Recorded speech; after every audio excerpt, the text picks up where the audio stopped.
Neil. Frank Luntz. Now to Democrat from Tennessee, to Congressman Steve Cohen. Congressman, good to have you.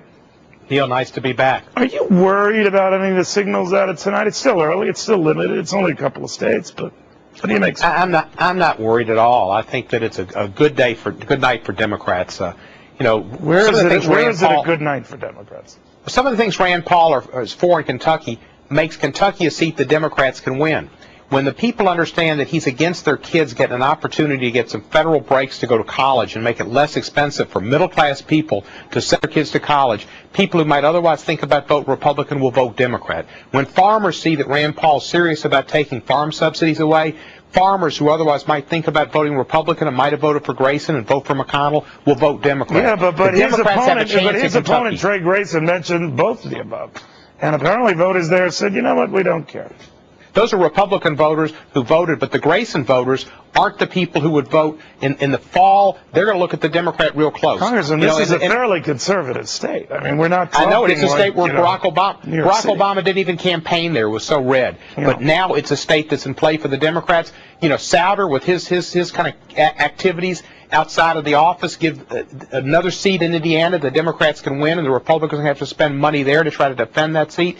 The Democrats are coming on. Whether it's Specter or Sestak, we win Pennsylvania. Joe Sestak is brilliant and an American hero. All I wonder, with all due respect, is whether you're trying to put lipstick on a bit of a political pig here, because it doesn't look good. If there's anything that's coming consistently in a lot of these reads and a lot of these polls, and I would really go back to the races in New Jersey and in Virginia and in Massachusetts, is that Americans seem to be saying, will you guys just cool it on the spending and doing so much so soon? Yet every time we've had these incidents, sir, there's only more digging in deep on the part of the Democratic leadership. And that might not be a fair characterization, but I think it has been a consistent one. What changes, or will there be changes, on the part of Congress now in the months before November?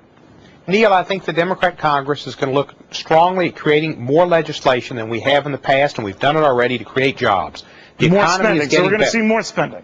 I think you need to have deficit spending, and you read Paul Krugman. Now, I believe Paul Krugman. Yeah, but we did a lot of deficit spending, and Americans seem to be saying, no, we don't, actually. Well, what we did with the ARRA, 40% of that was tax cuts, and that's something the American people forget, tax cuts. And $100 billion was taken out of there. Well, Congressman, I'm not here to bicker over the exact extent of these programs. I am saying that Americans are very familiar with deficits that have gotten worse and debt that has cumulatively gotten a lot worse.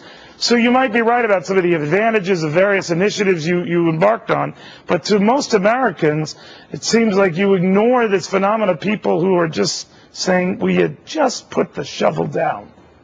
Well, part of it, I know people are concerned, but what they need to look at is the reason we've had to do the spending is because of the lack of regulation during the Bush years. Because of that lack of regulation, the financial services almost went down in a total collapse in this world, and the world economy almost came to an end. It's ironic that President Bush, in what I think was an heroic-type position, proposed a TARP bill that passed. That's what got the Tea Party going, and yet they never exhibited their anger at President Bush. They put it at President Obama, who's tried and has successfully rescued us from this abyss. It's a very fair criticism, Congressman, but be that as it may, do you regret the dismissive tone your leaders had about Tea Partiers, and the fact that they were deemed everything from questionable sexual comments to just nefarious losers and astroturf? Well, there are a lot of Tea Party people who are concerned, obviously, about the deficits and spending. But much of what they're talking about is things that the American public wants and needs to send the middle class, to give them opportunities to get jobs. No, I know you're saying that, and you're a gentleman, and you always have been.